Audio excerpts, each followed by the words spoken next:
Então, o que são essas duas testemunhas? Quando a gente vê no verso 4, ele diz o seguinte: estas são as duas oliveiras e os dois candeeiros que se acham em pé diante do Senhor da terra.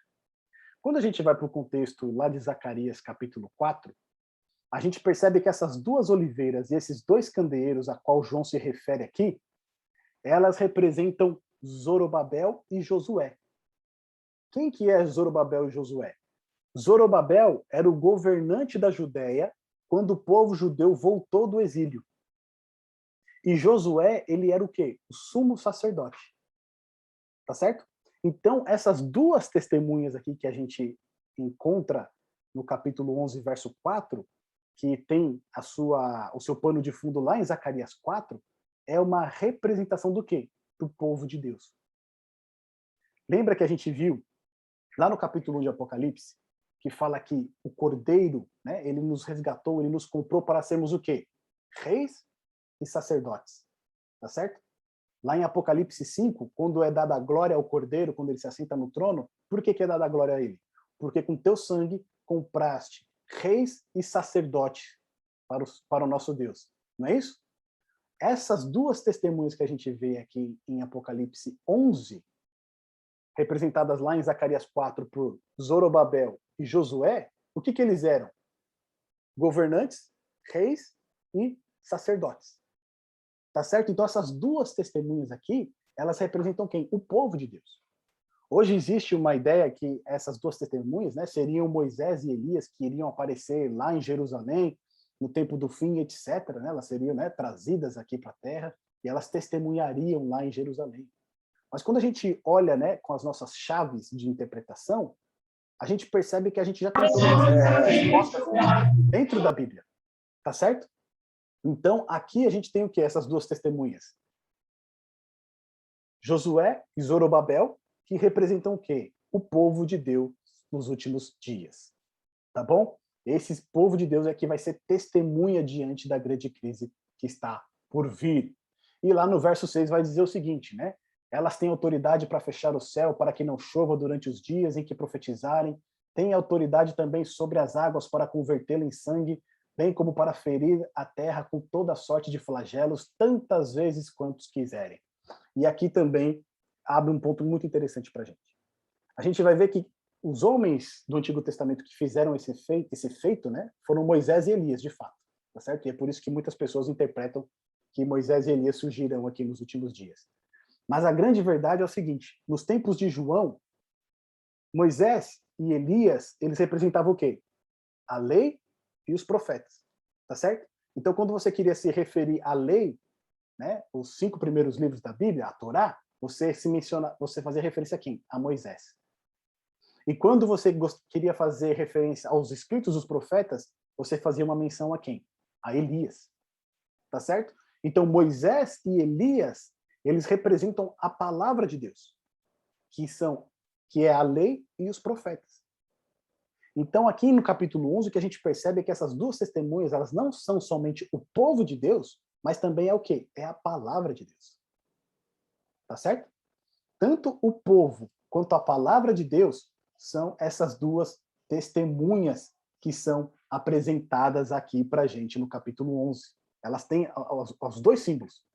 É a palavra de Deus, quanto também o povo de Deus. Tá certo? E aí, quando a gente vai lá no verso 7, ele diz o seguinte, né? Quando tiverem, então, concluído o seu testemunho, que devem dar, a besta que surge do abismo pelejará contra eles e as vencerá, e o quê? E matará.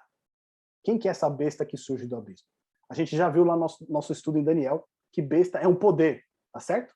É um poder, é um reino que tem autoridade. E aqui a gente já viu nesse estudo que o abismo é o quê? A terra, tá certo?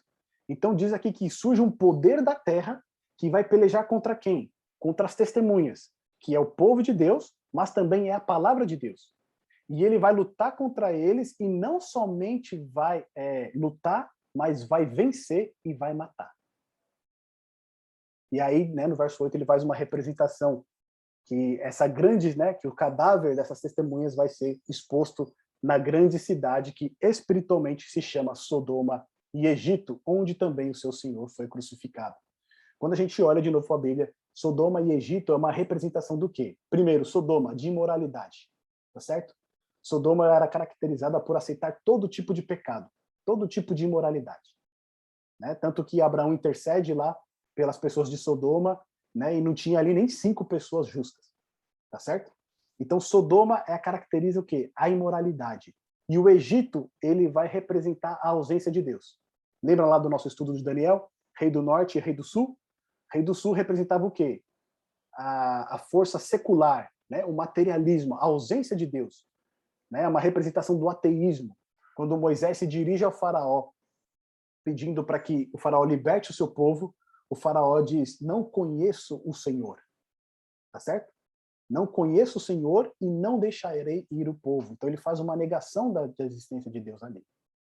E quando a gente olha, né, para todas essas circunstâncias aqui do capítulo 11, a gente percebe que esse poder que surge do abismo, ou seja, esse poder que emerge na terra, luta contra o povo de Deus e luta contra a sua palavra, e dentro do seu reino ali tem uma representação de imoralidade e de ateísmo, esse poder que surge aqui em capítulo 11 é configurado, né, pela França, tá certo?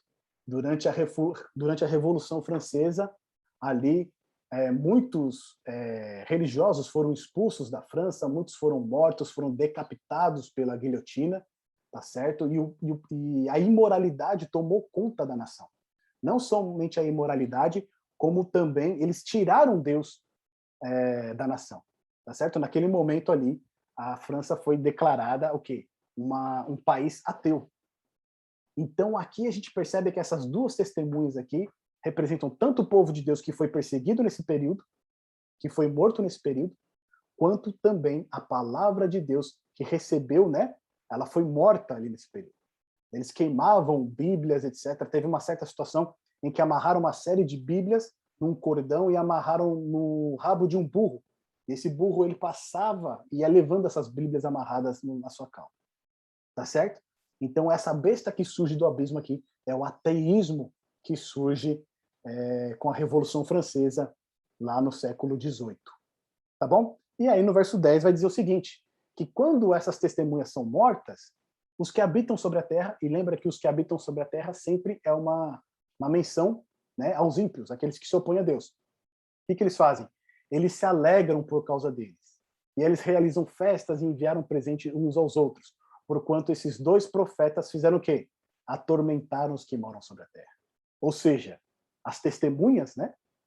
O que eles fazem?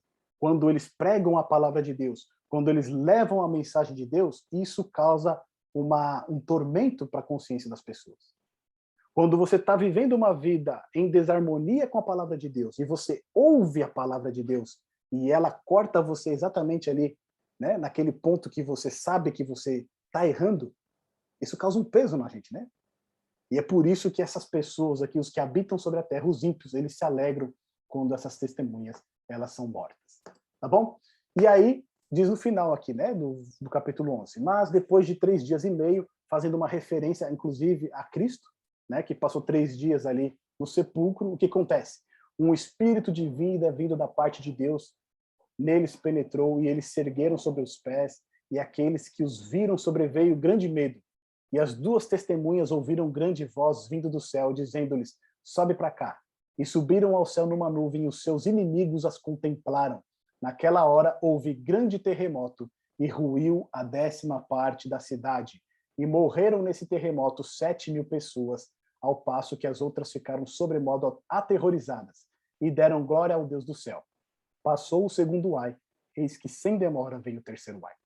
Então, o que a gente vê aqui no final do capítulo 11 é justamente que essas testemunhas, que é o povo de Deus e a sua palavra, apesar delas terem sido atacadas, depois que passasse um certo tempo, o que ia acontecer? Elas iriam ressuscitar, tá certo? E aqui faz uma menção, inclusive, a Cristo, que depois de 3 dias ressuscitou e depois ascendeu ao céu. E elas ressuscitam com muito mais o quê? Poder. Tanto que o que acontece com aquelas pessoas, né? Ocorre um grande terremoto e as pessoas ficam o quê? Aterrorizadas e deram glória a Deus. Ou seja, né, esse evento que ocorre aqui né, tenta tirar a palavra de Deus, ataca a palavra de Deus, passa um período, depois a palavra de Deus ela volta com muito mais poder. Que se a gente for olhar na nossa história, né, após a Revolução Francesa no século XVIII, século XIX, o que a gente vai ter? A gente vai ter o século das missões, onde, né, o trabalho missionário ele se espalha por todo o mundo, onde as sociedades bíblicas elas se espalham por todo o mundo. E aí a Bíblia começa a ser traduzida em vários idiomas, vários missionários são enviados para vários cantos do mundo, ou seja, a palavra de Deus começa a ser espalhada. Aquela missão que João recebeu quando ele come o livrinho, de espalhar essa mensagem, tá certo? Que no princípio ela é doce, mas depois é amarga, ela começa a ter efeito. Ela começa a ser espalhada. O propósito de Deus, o objetivo de Deus para o seu povo, ele começa a se cumprir. Tá certo? Então a gente percebe aqui que nesse capítulo 11, ele narra a experiência do povo de Deus testemunhando o evangelho que precisa ser pregado a toda tribo, nação e língua.